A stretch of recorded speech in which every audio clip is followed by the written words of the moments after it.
दोस्तों नमस्कार। आज का यह वीडियो इंटरमीडिएट में पढ़ने वाले उन सभी छात्र छात्राओं के लिए है जो आगामी बोर्ड परीक्षा की तैयारी में जुटे हुए हैं। दोस्तों, आपके हिंदी प्रश्न पत्र में कथा से संबंधित कुल 5 अंक का प्रश्न पूछा जाता है। प्रश्न इस प्रकार होता है, यह 3 प्रश्न अनिवार्य हैं। इन तीनों में से आपको 2 देखने को ज़रूर मिलेगा, इसी का आपको उत्तर लिखना होगा। प्रश्न किस तरह का होता है कथा से समझ लीजिए। पहला प्रश्न कि कहानी का सारांश लिखिए। कहानी का सारांश लिखिए, जैसे बहादुर कहानी का सारांश लिखिए, पंचलाइट कहानी का सारांश लिखिए।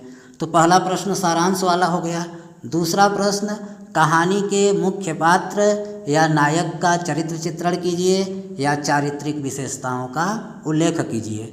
दूसरा प्रश्न हो गया। तीसरा प्रश्न कहानी का संदेश लिखिए या कहानी का उद्देश्य लिखिए। यह 3 तरह के प्रश्न पूछे जाएंगे।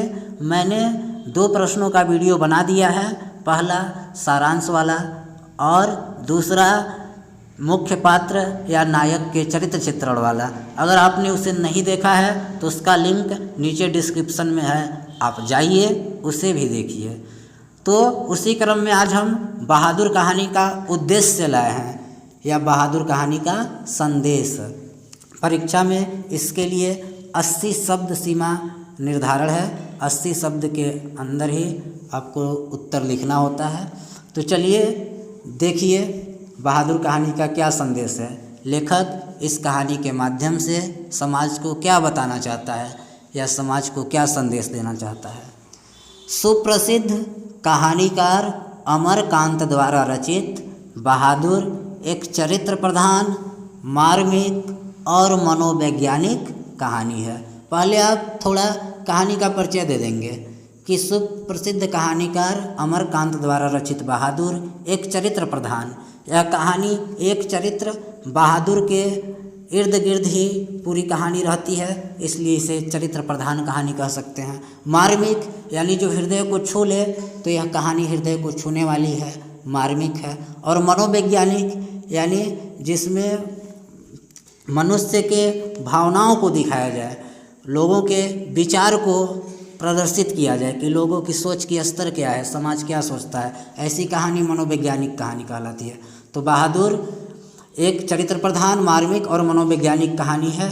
वीडियो ज़्यादा लंबी हो जाएगी अगर मैं विस्तार से बताऊंगा, तो आप एक बताता चल रहा हूँ, आप देख लीजिएगा और परीक्षा में लिखिएगा। इस कहानी में मध्यम वर्गीय एवं निम्न वर्गीय समाज के बीच वर्ग भेद का मनोवैज्ञानिक चित्रण किया गया है। यह जो हमारी कहानी बहादुर है, इसमें एक मध्यम वर्गीय परिवार और एक निम्न वर्ग परिवार के बीच में जो वर्ग संघर्ष होता है, जो ऊंच नीच की जो संघर्ष होती है, दीवार होती है, इसकी मनोवैज्ञानिक चित्रण किया गया है। कहानीकार ने इस कहानी के माध्यम से आधुनिक समाज में व्याप्त आडंबर, प्रदर्शन और ईर्ष्या को उजागर किया है। साथ ही साथ कहानीकार ने, अमरकांत ने इस कहानी के माध्यम से आधुनिक समाज में यानी आज के समाज में फैले हुए आडंबर यानी जो दिखावा है, प्रदर्शन, आडंबर जो झूठ है, प्रदर्शन, दिखावा है और ईर्ष्या, एक दूसरे से जो जलन है, उसको उजागर किया है।